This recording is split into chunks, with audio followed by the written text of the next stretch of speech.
me suis intéressée à Condorcet à cause d'une politique scolaire avec laquelle j'étais en désaccord. Et il y a déjà 30 ans de cela. Il me semble que toute une politique scolaire a insisté sur l'idée d'adaptation, sur l'idée que l'école est faite, selon laquelle l'école serait faite pour la société, l'adaptation sociale, etc.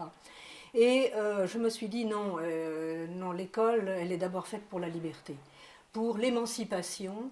Et par conséquent, au lieu de remonter à une histoire récente, celle de la Troisième République, je me suis dit, il y a eu de très grands rapports sur l'instruction publique au moment de la Révolution française. Ça a été écrit dans une langue avec laquelle je suis familière, puisque je lis beaucoup les auteurs du XVIIIe siècle. Et là, évidemment, Condorcet, c'est la théorie la plus puissante de l'école libératrice, de ce qui va devenir l'école républicaine.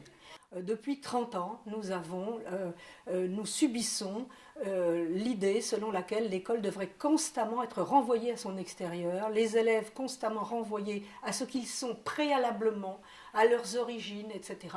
Et je crois que c'est l'inverse qu'il faut faire. L'école doit au contraire leur offrir un moment de dépaysement, un moment de retrait, un moment de méditation. Un peuple libre, un peuple souverain, et un peuple qui va devenir un peuple républicain, puisque la Révolution française va passer à la République en 1792, eh bien il est livré, il est exposé à devenir lui-même son propre tyran, s'il n'est pas éclairé, s'il n'a pas de lumière.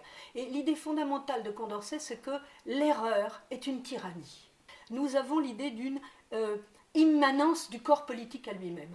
Il n'y a pas de recours à une transcendance, il n'y a pas de recours à un roi, à un prince, à un bon prince, à un dieu, etc. L'idée, c'est que précisément, il n'appartient pas à l'État, alors quelle que soit la forme de gouvernement, mais y compris à une forme républicaine de gouvernement, de former les citoyens, de leur donner la bonne orientation.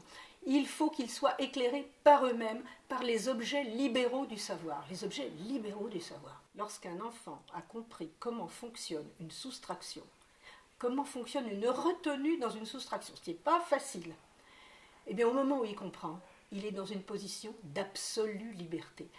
Il fait l'expérience d'une liberté totale. Personne ne lui dicte ce qu'il pense. Eh bien voilà, c'est le contact avec les objets, de tels objets, qui forment l'humaine encyclopédie, que la puissance publique a le devoir d'organiser. Et ça va s'appeler l'institution d'instruction publique chez Condorcet et chez d'autres. Mais il faut aussi réfléchir au rapport entre l'état global du savoir, qui progresse sans cesse, et puis ce qu'on va enseigner à l'école, qui va être élémentaire. C'est le concept d'élémentarité qui est fondamental aussi dans le dispositif de l'instruction publique. Et puis tous les savoirs ne sont pas libérateurs. Lorsque vous dites à quelqu'un « fais comme je fais » ou « crois ce que je dis », oui, c'est une transmission, mais ce n'est pas libérateur. N'est libérateur que le savoir qui permet à un individu de s'approprier les principes